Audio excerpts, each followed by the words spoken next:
Alright, I am back with another Destiny 2 video. Stopping by today to talk about the leveling grind for the Edge of Fate, which is something. I think most people who are actively playing probably know what I'm talking about by now.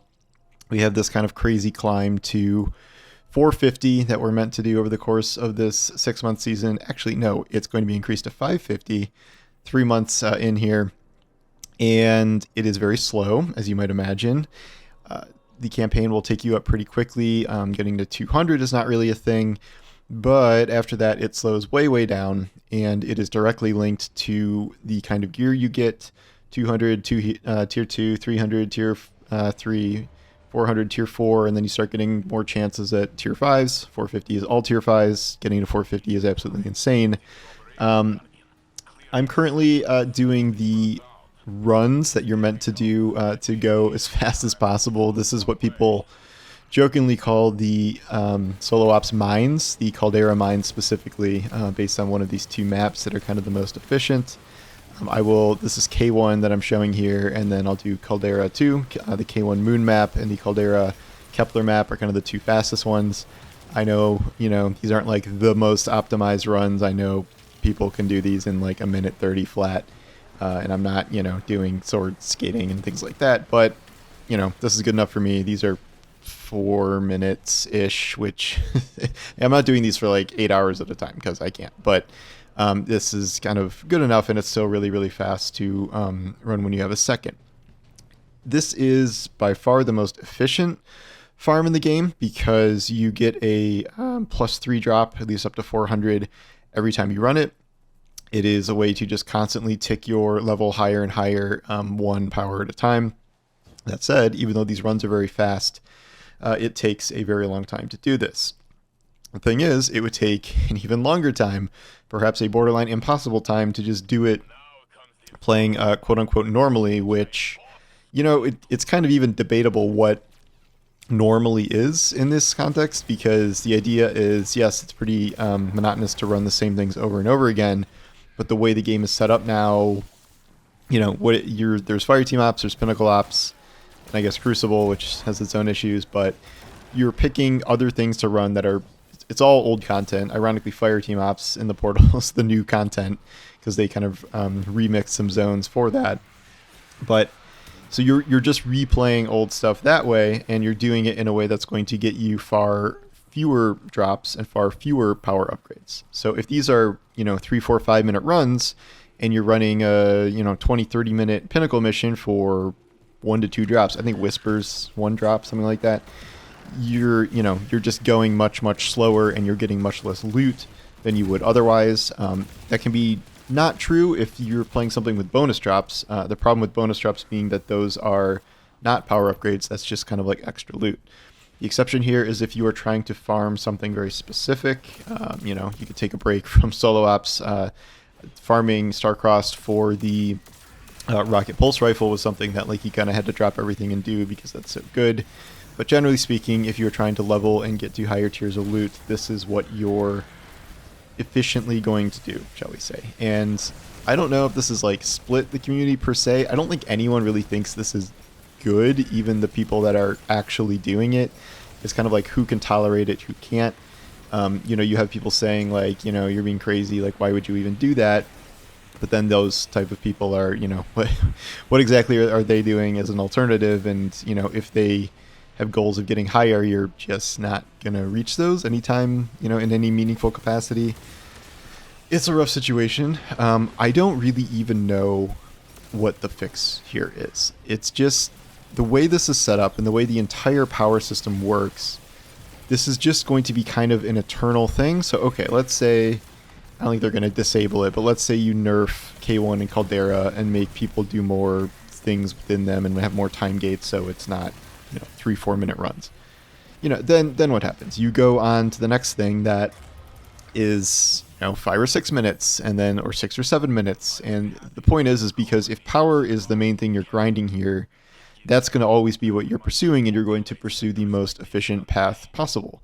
This was not really a thing, before this, where we were doing pinnacle power and light level and stuff, where you'd run, I got to run the raid, or I got to run 3 Gambit matches or whatever to get your weekly pinnacle. Whereas here, power is exclusively tied to these end of portal, upgrades, and everything else is all messed up. Like trials and the raid, like give you the worst tiers and like not enough powerful drops. So, but even if that is fixed, like what is the raid going to give you? Like an entire raid maybe gives you 5 powerful drops, like or whatever they're going to put it as, compared to again 5 K1 runs is 15 minutes or whatever, and a raid is a raid.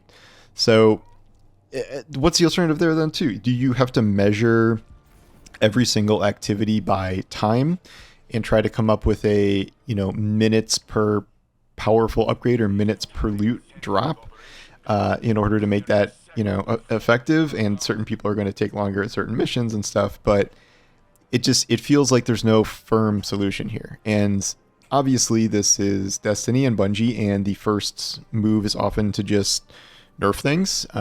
And I can see that happening with these two specifically. That would obviously create quite an uproar, which I think Bungie knows. But, the point here is you can't just make everything take longer because it's already going to take a super long time. We're 3 weeks, whatever in, and, there's 3 months till the mid-season upgrade or whatever. But again, if you're quote unquote trying to play this normally, it's going to take you an extremely long time to get to where you want to start farming, tier 4, tier 5 gear. And at that point, you have a couple weeks left to farm it, whereas the people, hauling ass to do it now, they'll have a longer period of time to farm stuff, and they'll be ahead of the game when it comes to, the new reset where it's going to add another 100 power to this.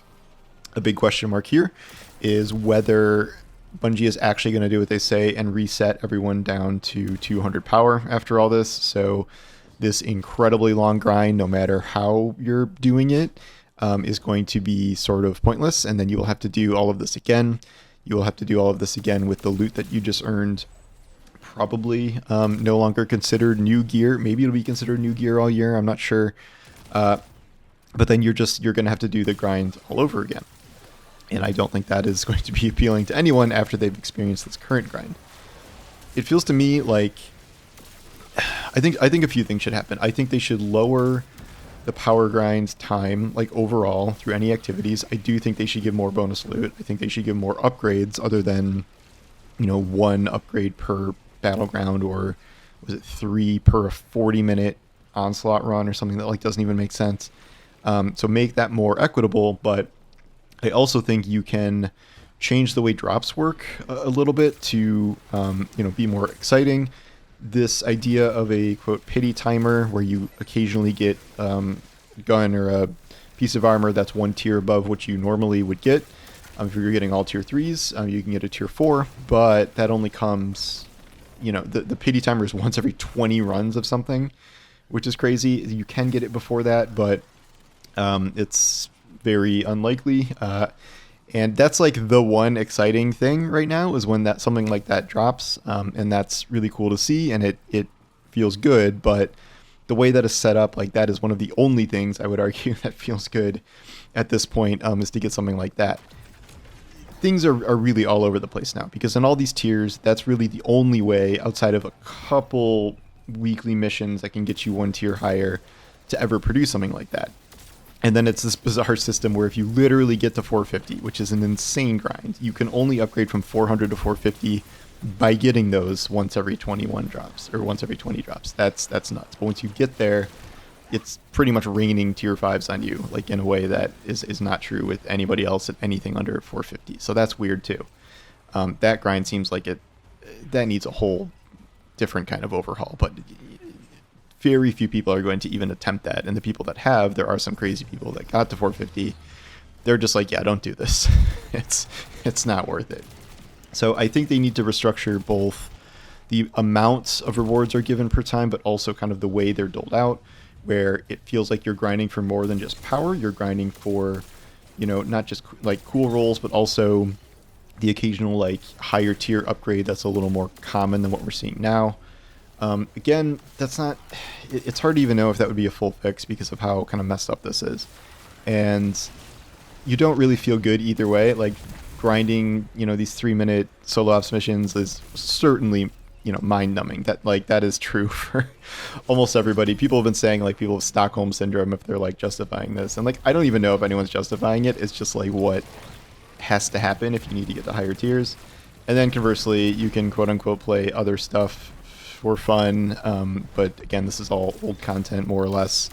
And there's like restrictions on Kepler content where a lot of it can't drop above a certain point, and like there's problems over there too. So that the other side of this, if you're just ignoring the solo ops farm, is not exactly flawless in terms of what you can run and how much loot, how much power that's going to give you compared to the efficient alternative. Like it's not really even close.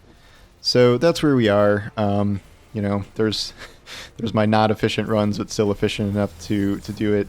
I'm curious what you're doing. I feel like the majority of people are probably not doing this because it's very time consuming. But like again, anything trying to do the power climb right now is very time consuming. So something's got to change. This can't be something Bungie waits like till Ash and Iron 3 months from now to change. Like they really got to do something sooner than that, because I feel like you're going to see some pretty sharp fall off when people start getting past 200 and they're like, oh, that's what this is now. Like this is just all it's going to be for 200 more levels. So yeah, let me know what you're doing. I'm curious, and yeah, I'll talk to you guys later. Take care.